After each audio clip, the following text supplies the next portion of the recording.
Ladies and gentlemen, your sweet Zionist prince, white colonizer, coming to you live from Israel, to all the traveling clad here. We're taking a look at a clip from Ben Shapiro today on why Jews don't evangelize, why they don't spread their religion to other people. I'm forgetting the word in English all of a sudden, but let's take a look. I'm very passionate about this topic. I have another question for you. Why don't you want me to be a Jew, or do you? I don't care. Yeah, so why? Why? Because I want you to be Catholic, obviously. Right, no, yeah. and by the way, I appreciate it. Yeah. Like, this is what I've always said to my Catholic friends, my Protestant friends. Yeah. As long as you're coming at me with a book and not a sword, that's great. And they're not being annoying and exactly. just berating you or something like that. But. I mean, even if you want to be annoying about it, that's fine. Like, you care enough about my soul that you want me to be saved. I appreciate it. Yeah. It's much appreciated, and we'll find out in the overtime period who is right and who is wrong. But why? Yeah, why don't you? Because we talked about earlier about the only reason you should believe something is because it's true. Right. You presumably believe I believe falsehoods, and you believe true things. So why shouldn't you encourage me to abandon some of my beliefs and adopt some of yours? Right. So doctrinally, what Judaism believes is that the commandments of Israel were only given to Israel. Okay. Meaning that the 7 Noahide commandments that I referred to earlier, those are incumbent on all of humanity because they're given to Noah, right before the Jews actually arise as an independent family and people. Mm-hmm. And so those apply to everyone. So if you're not a member of the Judaic tribe, then those rules don't apply to you. So the 613 commandments that apply to me are boiled down to 7 for you. Mm-hmm. And so what that means is that if you want to join in to do those commandments, like, that's not required of you. Like, sure, you welcome if you want, but certainly Judaism doesn't feel the necessity to force to evangelize and to bring people because Judaism doesn't actually suggest being chosen doesn't mean being superior, right? I think this is one of the great misnomers of sort of history, is that when the Jews say that they're a chosen people, what they mean is that they're better than everyone else. And it's like, no, in the same way that if I choose my oldest child to take out the trash, that doesn't mean that my oldest child is better. It means I need my oldest child to take out the trash. Like, that's not the same thing. Okay. And so the sort of idea that Jews are, in their own minds, superior to everybody else because it is incumbent on them to do that, that's obviously not how Jews think, especially because there are a bunch of commandments that are incumbent on men in Judaism that are not incumbent on women in Judaism. Does Judaism then believe that women are of lesser value? I see. I want to chime in. I'm so passionate about this topic, and I know a lot of you guys don't appreciate when I pause in the middle of the video, but I have to, because this topic is so... I love this topic so much. I love it more than anything. There was a rabbi who once told me that Jewish people being God's chosen people is not derived from the fact that God chose us. It's actually, if you read the Bible, in Hebrew it's written that God offered the opportunity to be chosen to many, many different nations. Israel, the nation of Israel, the people of Israel, Bnei Israel, the children of Israel, are the ones who stepped up to the plate and chose God. In reality, it's not the fact that we are the chosen people because God chose us. It's the fact that we stepped up to the plate to choose God when that was offered. Many different nations had the opportunity, but none did. And the one nation that did step up to the plate was the children of Israel. Does that mean that God, in at least a biblical Judeo-Christian reality, Islamic reality as well, doesn't love everybody equally? No, that's not true. And I have to really claim this idea of Jewish supremacy. I'm a Jew who's traveled around the world. I've met Jewish communities in every corner of this planet. I'm very, very hard-pressed. I have to tell you, it is very, very hard to find a Jewish community that really believes in this idea of Jewish supremacy. I'm not saying it doesn't exist at all, because there's probably little pockets. I personally have never encountered it. Jews don't preach this idea of we are better than everybody else. And I think those things of not wanting people to convert into our religious group, / not wanting to evangelize, / not wanting to marry outside of the group, people might see as a superior complex of saying, hey, we have a superiority complex and we believe that these are the best genetics and only these people can be involved in these things. Okay. Prove to me then why is an Iraqi Jew like me able to marry an Ethiopian Jew and it counts as the same? Why is an Ashkenazi Jew whose genetics come from, or his family comes from Russia, marrying a Jew from India? If it's about a superiority of genetics, why, or race or something like that, why would we do something like that? Because we do intermix all over the world in all Jewish communities. It's about a values system. And the idea is, like Ben said in this video, the 7 Noahide laws is really what we believe in propagating to people who are not Jewish. If you want to come and wrap tefillin every day as a non-Jew and put on a talit and eat kosher, more power to you. Every Jew will tell you, more power to you. There's a difference when you go ahead and, like, I'll say culturally appropriate that thing or start indulging in suffering that Jewish people have to go to. You know, it's not a perfect world, but if you want to do it in the privacy of your own home, enjoy it. Like I don't think most Jews wouldn't appreciate you standing up and saying you are a Jew if you haven't officially been accepted as a Jew into the tribe. I think that's probably the baseline consensus here, or at least have a rudimentary understanding of what being a Jew really means, and that's a very spiritual, holistic, metaphysical concept that is deeply tied to Israel. So I think it's a touchy subject. But if you want to practice the laws of Judaism, if you want to keep all 613 mitzvot, who's going to tell you no? Nobody's going to tell you no. We just don't encourage people to do it. Because being a Jew is a responsibility, and it's hard. And it's not something that comes easy. And it's not something that we think everybody needs to deal with. We believe the world can be a better place as a group of people if everybody kept these 7 specific Noahide laws, which, you know, objectively they're very good laws.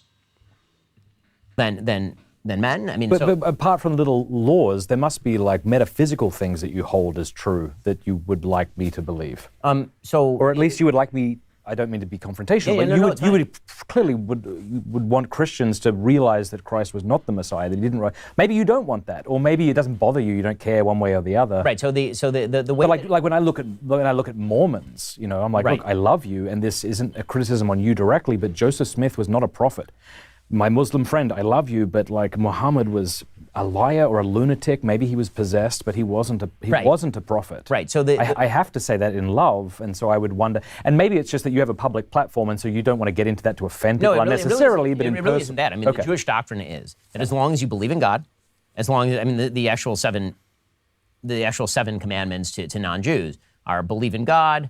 No eating the flesh of living animals, actually one of them. You have to establish courts of law, no murder, no sexual sins, no idolatry, and I believe no stealing. It's like seven of the 10, of the big 10, right? Yeah. Like we don't actually believe that non-Jews are even bound by the 10 commandments, right? They're bound by the 7 commandments in Judaism. Hey.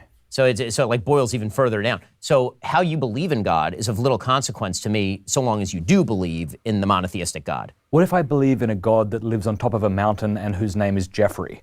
So if he doesn't, and I say that's God, if he doesn't fulfill the fundamental properties of God, then that doesn't count. Which would be what? So the fundamental properties of God would be that he's in charge of the universe, creator of the universe, master of the divine law, all-powerful, all-knowing, all-loving would probably be in that category.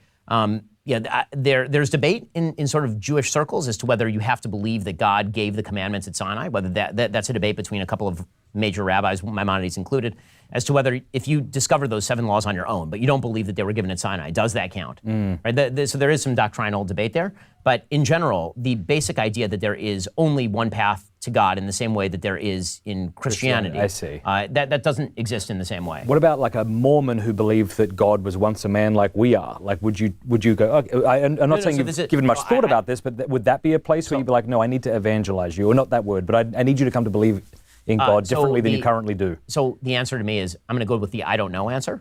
like pretty much everything You else both get in Judaism, 3. there's like major debate on all of these things.